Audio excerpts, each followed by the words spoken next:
Hello and welcome to Nerdarchy. For nerds by nerds, I'm Nerdarchist Dave, and tonight I'm joined by this nerd. Nerdarchist Ted, how are you doing this fine, lovely evening, sir? I'm doing good. All right, let's jump into Eberron updates for Unearthed Arcana 2025 Dragonmark Feats. All right, so the biggest thing about this is they removed the species requirement. I read through it. I'm going through one by one. I'm like, you don't have to be an elf anymore. You don't have to be a halfling anymore. What the hell? Like, I as soon as they did that, my brain read the things and was intrigued by what's there, but I'm like, by removing those things, that strips out, to me, a big component about what the Eberron houses were attached to. And as I kind of said before we went on air, I'm like, I want to find ways to incorporate these things into the campaign worlds that we play in.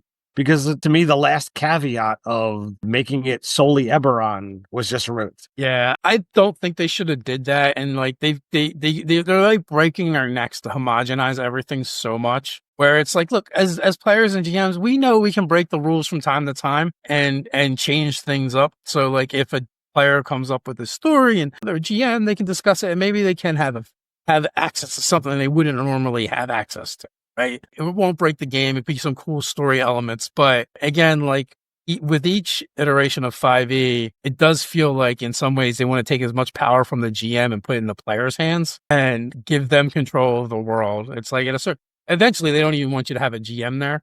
But we're not there yet, but I believe they're working on it. So I'm not a fan. Granted, we're not going to be playing in any Eberron campaigns for us personally. Doesn't matter, but we probably will use some of this stuff. With Absolutely. That, let's jump into my favorite dragon mark, the Eberron mark, Aberrant Fortitude. When you make a Constitution saving throw, you can roll a d4 and add the number rolled to the save. You can use this benefit a number of times equal to your proficiency bonus and regain all expended uses when you finish a long rest. And as we move along, you're going to see there's a lot of similarities in the Dragonmark feats, but not in this one. This is very much unique. As we go along, we'll kind of point that out. You also get Aberrant Magic, one cantrip of your choice from the Sorcerer's spell list. Also choose a level 1 spell from that list. You can always have that spell prepared. You can cast it once without a spell slot, and you'll gain the ability to cast it in that way when you finish a short or long rest. You can also cast a spell using any spell slots you have. Constitution is your spell. That's very new. We haven't seen Constitution casters. Yeah, con casters are interesting. And when I read through this the first time, I'm used to the formula that is how 5e is written. So I'm like, okay, just like every other time that you get a thing, you can use it once a day. And then as you're saying, it's like short or long rest. I'm like, wait a second. Every time you rest, you get your first level spell slot back. Yep. So a couple new things in there. But also we get Aberrant Surge, where you cast a level 1 spell from this feat. You can expend 1 hit point dice and roll it. You roll an even number, you gain a number of temporary hit points equal to the number rolled. You roll an odd number, one creature within 30 feet of you, not including you, takes force damage to the number rolled. If no other creatures are in the range, you take the damage. Aberrant marks are supposed to be nasty and they're supposed to be bad, so that makes sense to me. Also, there are Dragonmark feats have prereqs.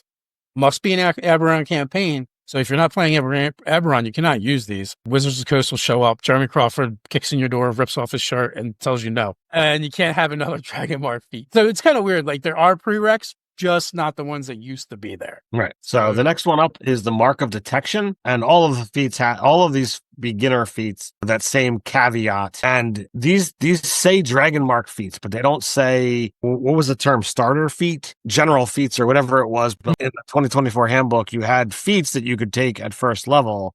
There's nothing that says that you can take these ones at first level here. Yeah, so it does say something about it. The graders are listed as general. The regulars are listed as Dragonmark. So I believe what it said was I don't know where it said it now, but I'm pretty sure what it said was if you're a Dragonmark agent background, you can take one of these feats. So a house agent, you can take one of these feats. All right, so let's look at the Mark of Detection. You get Deductive Intuition. When you make a Wisdom, Insight, or Perception check, you can roll a d4 and add that number to the ability check. Magical Detection. You always have Detect Magic and Detect Poison and Diseases spell prepared. You can cast each of these once without a spell slot, and you regain the ability to cast it in that way when you finish a long rest. Obviously, you can cast them with any spell slots you have. And when you take the feat, you can choose Intelligence, Wisdom, or Charisma as the spellcasting ability for the feat. But when you reach 3rd level, you also have the See Invisibility prepared, and you can use it in the same way as the other spells. If you happen to be a spellcasting class or have Pact Magic, Detect Evil and Good, Identify, Detect Thoughts, Find Traps, Clairvoyance, Detection, Arcane Eye, Divination, and Legend Lore are added to your class's spell list. Yeah, and you get those at the levels that when you would have access to the spell level of 1, 2, 3, 5. So it increases the spells you have access to. At this point, they're on your spell list, but they're not prepared. They would have to be things that you would choose. Like, these are not automatic. But it might expand your spell list if you're a caster class that doesn't have access to them. Yep. Next up, we've got Mark of Finding. Hunter's Intuition. It's Wisdom, Perception, or Survival checks. You add that D4 to. We can just summarize those abilities because they're all basically the same. Finder's Magic. You always have Hunter's Mark spell prepared. You can cast it once without a spell slot, and you're gaining the ability to cast it in that way when you finish a long rest. You're going to choose your spellcasting ability, Intelligence, Wisdom, Charisma. You take this feat, and then when you reach character level 3, you always have the Locate Object spell prepared and cast it the same way. Pardon me. The spells that you're going to gain are Fairy Fire, Longstrider, Locate Animals or Plants, Mind Spike, Clairvoyance, Speak with Plants, Divination, Locate Creature, Commune with Nature. They're very druidy, but they're also all about basically finding stuff because it's the Mark of Finding. Next up is the Mark of Handling. When you make an Intelligence Nature or Wisdom Animal check, you're going to get that D4. You're going to get Animal Friendship and Speak with Animals prepared that you can cast for free. Again, you can use spell slots. You're going to pick Intelligence, Wisdom, or Charisma. Level 3, you're going to get the ability to target a monstrosity when you cast Animal Friendship or Speak with Monstrosities, as long as a creature's intelligence is 3 or lower, which I absolutely love that aspect of being able to expand those spells into that direction. And then you're going to be able to get Command, Find Familiar, Be Sense, Calm Emotions, Beacon of Hope, Conjure Animals, Aura of Life, Dominate Beast, and Awaken added to your spells list if you are a spellcaster or have Pact Magic. So, yeah, there's definitely, I mean, I know there's a lot of overlap, so it might not be as useful, but I kind of would love to do this with a druid. It could be cool for a lot of different types of characters. Also, a ranger would really be baller as well. Even though we don't really like the Rangers as much as far as power level, but it doesn't matter. We're still going to play them. Sure. Next up, Mark of Healing. Don't got to be a halfling anymore. No, you don't have to be this tall or smaller no longer to get on this ride. Medical Intuition gives you the bonus to Intelligence Herbalism kit or Wisdom Medicine checks. You also get the Healing Touch. You always have the Cure Wounds spell prepared. You can cast it once without a spell slot, or gain the ability to cast it in that way when you finish a long rest. You can also cast it using spell slots as usual. You're going to pick Intelligence, Wisdom, Charisma as your stat. When your character reaches 3rd level, you also have Restoration spell prepared and cast it in the same way. The spells you're going to get access to are False Life, Healing Word, Arcane Vigor, Prayer of Healing, Aura of Vitality, Mass Healing Word, Aura of Life, Aura of Purity, and Greater Restoration. It really benefits if you're taking one of these to actually be a spellcaster. And there are different ways to do that we can talk about in a bit. Yeah, definitely these things work out really well if you have the caster levels, just because an aspect, a quarter of this feat is being able to have more options when it comes to your spells. And to be able to say that any of these things are on the spell list for your primary class doesn't mean that it's going to get offshoot to a different thing, and it doesn't necessarily have to attach to the same stat that you selected when you chose the thing. I don't know why you wouldn't. It could be split. These things are just great. Mark of Hospitality, you're going to get a bump to Charisma Persuasion checks, or when using brewer supplies or cook's utensils. Now, the interesting thing here is with the Mark of Hospitality, it says anytime you use brewer supplies or cook's utensils. Whereas with the Mark of Healing, it was Intelligence Herbalism kit. So, like, if you have to make a Wisdom or a Charisma Herbalism kit, nope, sorry, not going to apply. But here, anytime you use those, I thought that was an interesting choice of verbiage. So I don't know if the same person wrote the saint wrote Yeah. these feats. It's also possible that it was an oversight in one or the other. Who Sure. knows? But that's the price of being ever hospitable. So you're going to get Prestidigitation Cantrip. You're going to know Purify Food and Drink and Unseen Servants. You can cast them each once. Same thing with Intelligence, Wisdom, Charisma. The spells that you're going to get are Goodberry Sleep, Aid, Calm Emotions, Create Food and Water, Liam's Tiny Hut, Aura of Purity, Mordekainen's Private Sanctum, and Hollow. It's what you expect from being hospitable.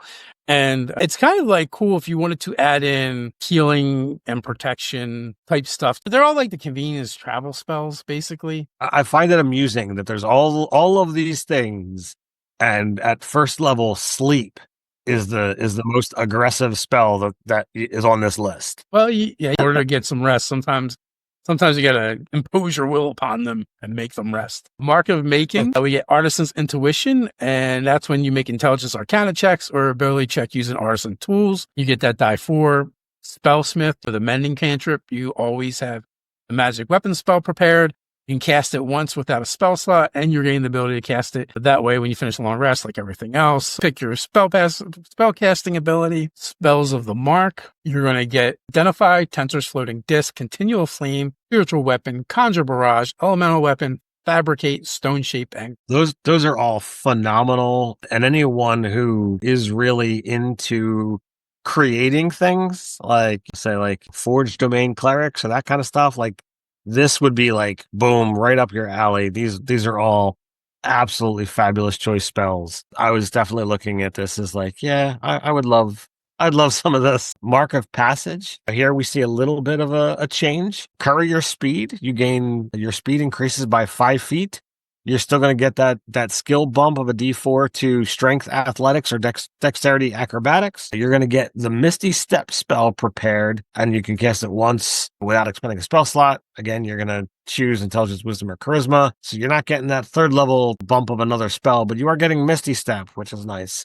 yeah, you get a Misty Step. You're getting the constant 5 feet of movement. And also the skills that you're getting are ones that get used often. I'm not complaining. This is still one of the better ones that's out there. And then the spells that are going to get added to your list: Expeditious Retreat, Jump, Pass Without a Trace, Find Steed, Blink, Phantom Steed, Dimension Door, Freedom of Movement, and Teleportation Circle. Oh my. Yeah, not bad at all. I mean, it's all about moving around. That's what Mark of Passage does. These are all things that are going to save you a lot of time and get you through quite a number of problems. I think this one here is one of the best choices of the marks that we've seen so far. Mark of Scribing.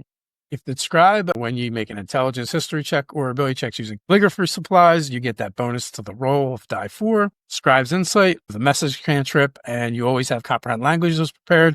You can cast it once without a spell slot, as usual. Let's see, and you get a third level ability as well. You get Magic Mouth spell that is prepared, and you can cast it the same way. And our spells are Command, Illusionary Script, Animal Messenger, Silence, Sending, Tongues, Arcane Eye, Confusion, Dream. Basically everything that has to do with communicating or stopping communication. This one has got some good spells there. Glad to see that Sending got put on there.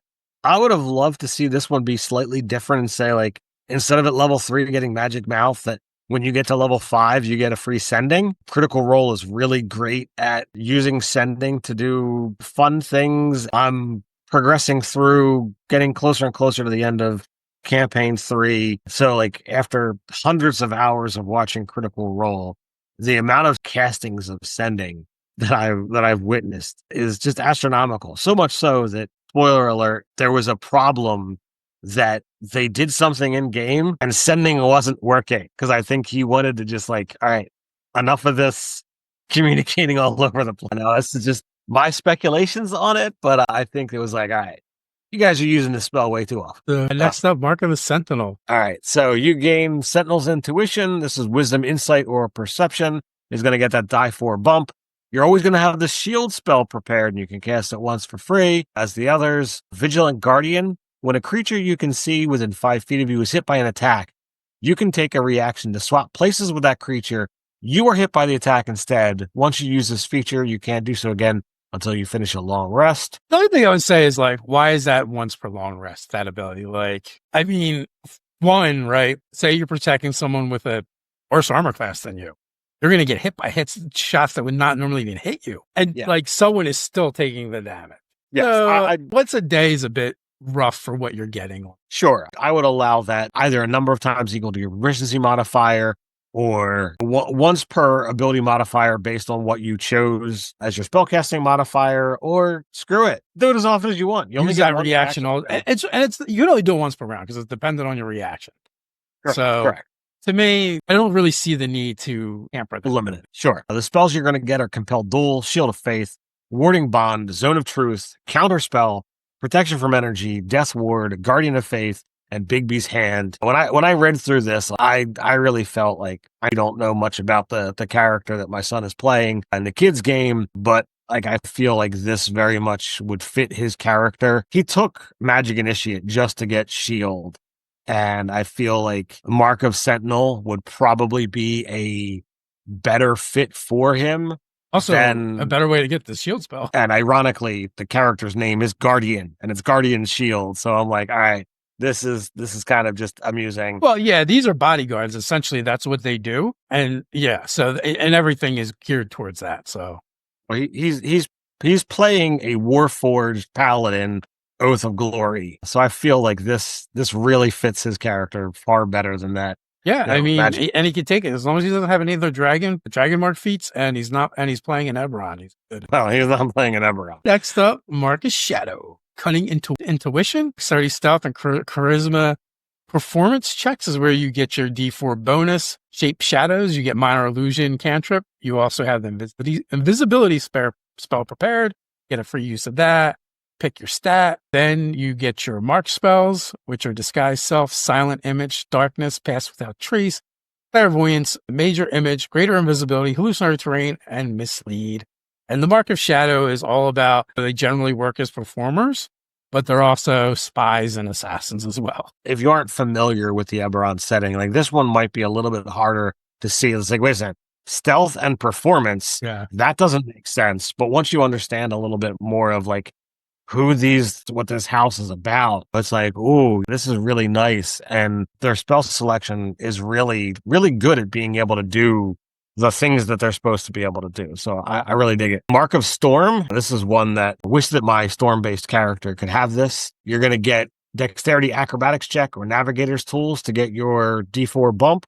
You're going to have resistance to lightning damage. For the Thunderclap cantrip, when you reach level 3, you always have the Gust of Wind spell prepared, and you can cast it once without spending a spell slot. The spell is going to get added to your spell list are Featherfall, Fog Cloud, Levitate, Shatter, Sleet Storm, Wind Wall, Conjure Minor Elemental, Control Water, and Conjure Elemental. It fits right in with that particular house. And Eberron, they're the ones that basically pilot the airships. I believe so. Mark of Warding. Don't have to be a dwarf anymore. Warder's Intuition. It's intelligence investigation or using thieves tools to add a die 4 to, which is great if you happen to be a thief. Wards and Seals. You always have the alarm and mage armor spells prepared.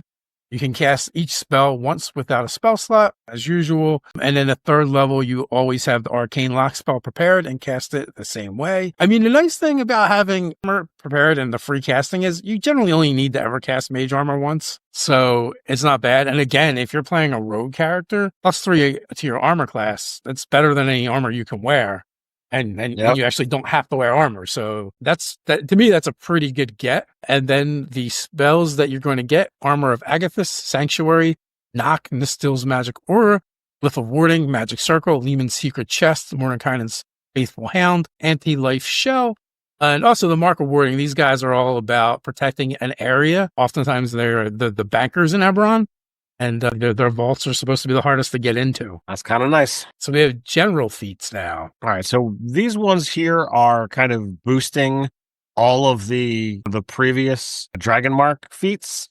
So the first one is the Greater Aberrant Mark. You're going to get a increase to your Constitution up to a max of 20, a +1. When you use your Aberrant Fortitude, it's a D6 instead of a D4. That theme's going to go throughout. All of the D4s are now D6s. When you cast a cantrip, you can expend 1 use of your hit dice, and you gain temporary hit points equal to the number rolled. And one creature within 30 feet of you, not including you, takes force damage equal to the number rolled. You can use this benefit a number of times equal to your Constitution modifier, and you gain all expended uses when you finish a long rest. So it's basically taking the ability that you were getting the first time around and just combine it into one ability instead of being like an either or. And with these, you have to be level 4 and you have to have the previous feat in order to take it. In this case, Greater Aberrant Mark means you have to have the Aberrant Mark. And that's been a trend all the way through. Greater Mark of Detection, again, you get an ability score increase, but now you can pick any ability. You're not pigeonholed into one. And your intuition is now improved intuition. And it again goes up to a die 6 instead of a die 4 when you use those skills. Improved detection. When you cast see invisibility, you can modify it so that for the duration of the spell, you have advantage on initiative rolls. Enemies that roll initiative within 30 feet of you can't gain advantage on the roll. Once you modify a spell with this benefit, you can't do so again until you take a long rest. Now, a lot of these I find very interesting because you're enhancing and altering the spells.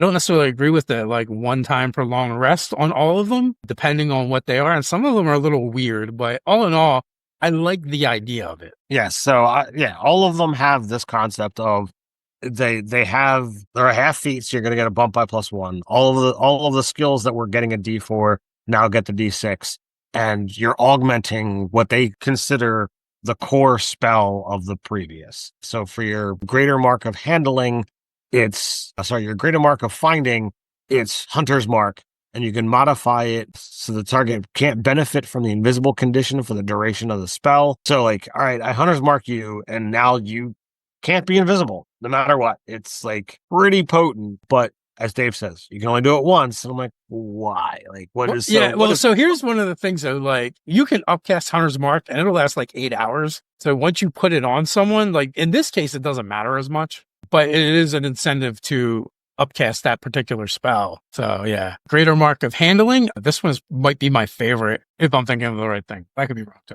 But anyway, increase a score, half feat, improved intuition. It goes to a die 6 instead of a die 4, improved handling. While mounted immediately after you hit a target within 5 feet of your mount, a melee attack roll, your mount can take the action to move its speed or take an attack action. Make one attack only your choice. I'm completely wrong. This is not the one I was thinking of. It's okay, but like if you're not playing if you're not a mounting combatant, it's not going to matter. But that being said, at this point, you may have befriended some pretty cool monstrosities. Yeah, so I think this one is fun. And being able to have your mount get a free attack on your portion of the turn, it's certainly not bad. It's not the best, but I got no problem with it.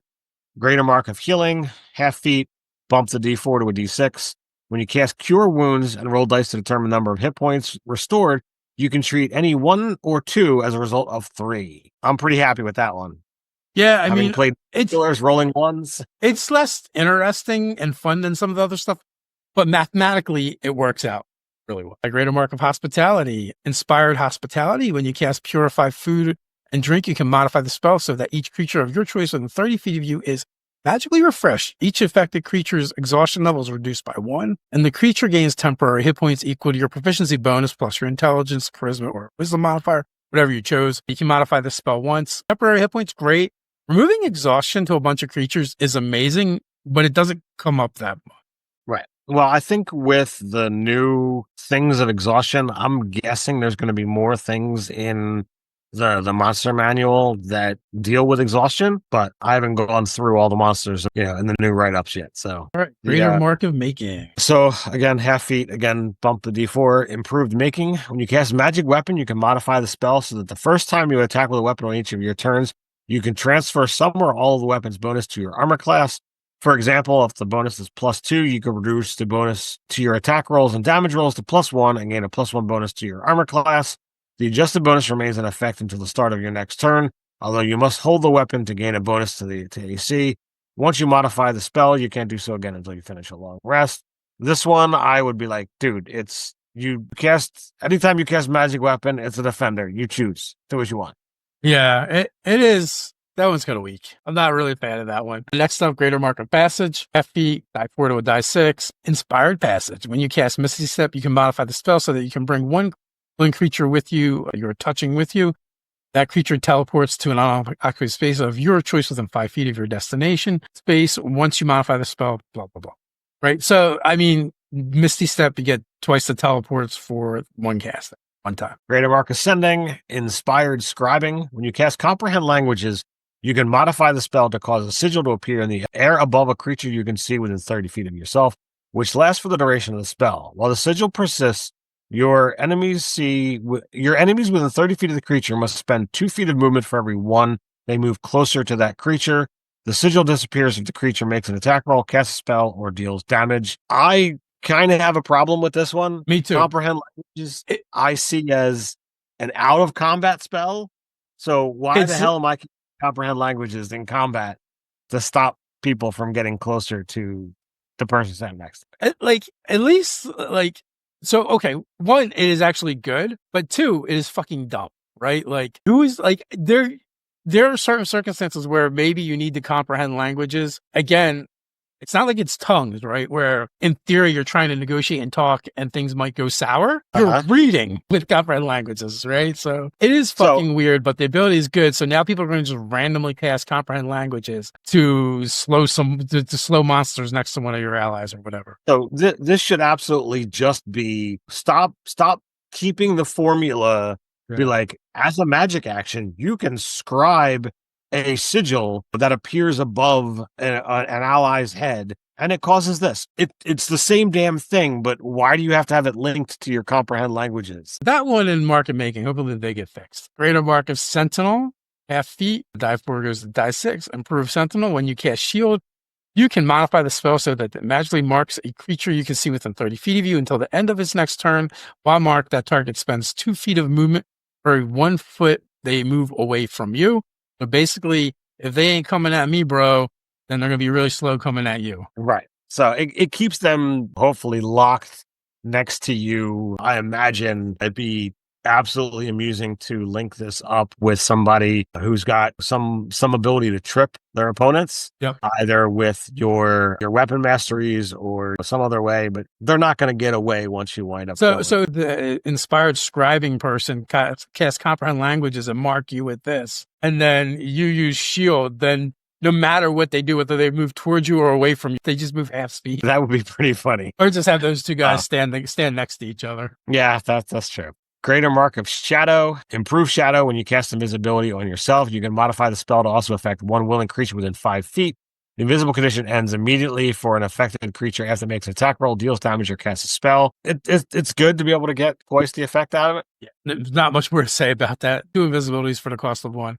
Greater Mark of Storm. Improve Storm. When you cast Gust of Wind, you modify the spell so you gain a fly speed equal to half your speed, rounded down, for the duration of the spell. Once you modify the spell with this benefit of the drill. So it's okay. Like, some of them, like, it's like they're almost there and it's interesting, but is it really good? Am I going to want to spend another feat on this? It's affecting one combat. So like you're only modifying it once a day. Sure, it's a half feat for these particular greater marks. It's more about it's a half feat. And if you're using those skills that's associated with to get that D6 instead of a D4, I think there's the bulk of what this is.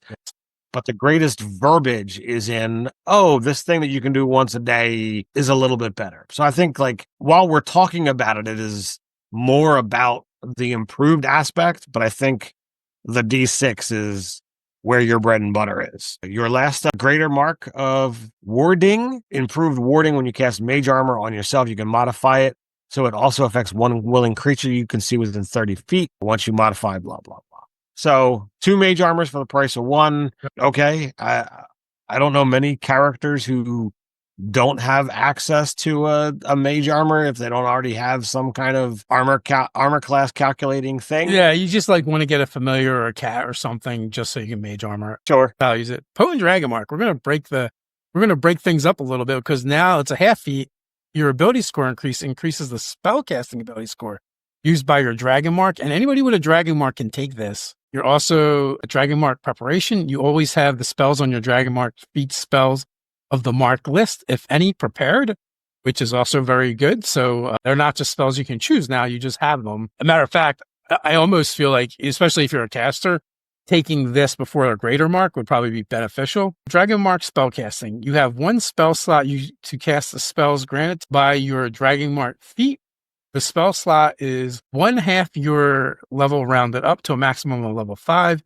You gain the expended spell out when you finish a short or long rest and use the spell out to cast only a spell that you have prepared because of your Dragonmark feat or the Dragonmark preparation benefit of this feat. So you're going to get you're going to get a free casting, and it's just going to go up. You'll get a bunch of spells added to your for your prepared spells. It's like 8 to 10 spells that are automatically added to your list, and you're going to get to your prepared. I mean, you have to get to the level to cast them, but still. Sure. But I mean, by the time you're taking this one, you're going to be at least 8th, I would imagine. Well, you could take this one first. That's true. You could take it before you take the graders. So that's true. But taking this one, you're going to get all these spells added to your prepared list, which means you're always going to be able to use them. And up to a 5th level spell slot, that's a no-brainer. Like no other feat gives you that kind of power. Yeah, and once you hit 10th level, you get that. And if you take it at 4th, that's a 2nd level spell slot. So it's not bad at all. And plus at 4th, you're still adding a handful of spells to your prepared. So I'm digging it. Then we go to our epic boon, which is the Boon of Siberius. Increase your ability score of your choice by +1, maximum of 30. This epic boon. Eberron magic, choose a spell of any level from the sorcerer spell list or a spell from your Dragonmarks table, and you always have that spell slot prepared. You can cast it once without a spell slot. You regain the ability to cast it when you finish a long rest, short or long rest. You can also cast this spell using any spell slots you have. Again, it goes off of your spell casting ability. So if you're an aberrant sorcerer, or an aberrant Dragonmark, you just pick a spell. If you belong to one of the houses, it's already picked for you, but they're still good. Detection is true seeing, finding is teleport, handling is animal shapes, healing is regenerate, hospitality is hero's feast, making is demiplane, passage is plane shift, scribing is symbol, sentinel is mind blank, shadow is project image, storm is control weather, and warding is maze. So there are no bad spells on that list. Yeah, they're all fabulous. So that is all of the Eberron Unearthed Arcana. There's a lot of great stuff in here. There's a lot of stuff that I would kind of tweak and change conceptually. We've talked about how we would play around with this. Yeah, I might have just found my corruption feats for other guys because it's kind of similar to what I would do, but they'll just have like a drawback or whatever. But all in all, it's pretty good. So with that, until next time, stay nerdy.